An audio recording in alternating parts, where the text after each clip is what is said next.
ప్రతి వారం థియేటర్స్‌లోకి చాలా మూవీస్ వస్తూ ఉంటాయి. ఇప్పుడున్న బిజీ లైఫ్‌లో ఎవ్రీ వీక్ ఏ మూవీస్ వస్తున్నాయి మీకు తెలుసుకోవడం కొంచెం కష్టం. సో, ప్రతి వారం ఏ మూవీస్ థియేటర్స్‌లోకి వస్తున్నాయో మేము 2 రోజుల ముందు వీడియో చేసి మన ఛానెల్‌లో పెడుతూ ఉంటాం. సో, ఆ వీడియో మీకు వరకు చేరాలంటే మన ఛానెల్‌ని సబ్స్క్రైబ్ చేయాలి కదా! So, please do subscribe to our channel. And ఇంకా వీడియోలోకెళ్ళిపోదామా?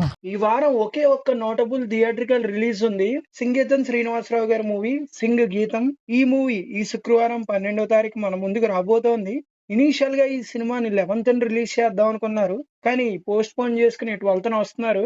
ఈ సినిమాలో ఒక్క డైలాగ్ కూడా ఉండదు. అన్ని పాటలే ఉంటాయి. మీన్స్ ప్రతి డైలాగు పాట రూపంలో ఉంటది. అంటే సినిమాలో ఎన్ని డైలాగులు ఉంటాయో అన్ని డైలాగులకి ట్యూన్ ఇచ్చాడు. ఈ సినిమాకి సంబంధించిన ప్రీ రిలీజ్ ఈవెంట్ లో సంగీతం శ్రీనివాసరావు గారిని ఒక క్వశ్చన్ అడిగారు.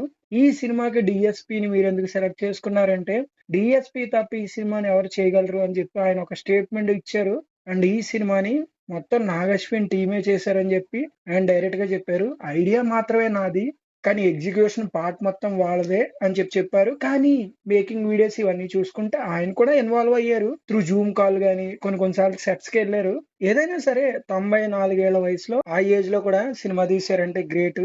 అండ్ ఈ వారం ఇది ఒకటే ఉంది. దీంతో పాటు రీ రిలీజ్లు కూడా కొన్ని ఉన్నాయి. బాలయ్య బాబు బర్త్డే కాబట్టి ఈ రోజు రీ రిలీజ్ లో ఆల్రెడీ థియేటర్ లో నడుస్తున్నాయి. ఒకటేమో సమర సింహారెడ్డి, ఇంకోటేమో భైరవ ద్వీపం. ఈ 2 సినిమాలు రీ రిలీజ్ చేశారు బాలయ్య బాబు బర్త్డే సందర్భంగా. ఈ వీకెండ్ ఈ 3 సినిమాలు ఉన్నాయి. అండ్ మన ఛానల్లో సింగ్ గీతం మూవీ చూసి రివ్యూ అవ్వబోతున్నాం. ఈ సినిమా గురించి అయితే చాలా ఎక్సైటెడ్ గా ఉన్నాను. నిజం చెప్పాలంటే ఇది ఒక టైప్ ఆఫ్ ఎక్స్పీరియన్స్. ఆ ఎక్స్పీరియన్స్ ఎంజాయ్ చేయడానికి I'm eagerly waiting. All the best to team Singh గీతం.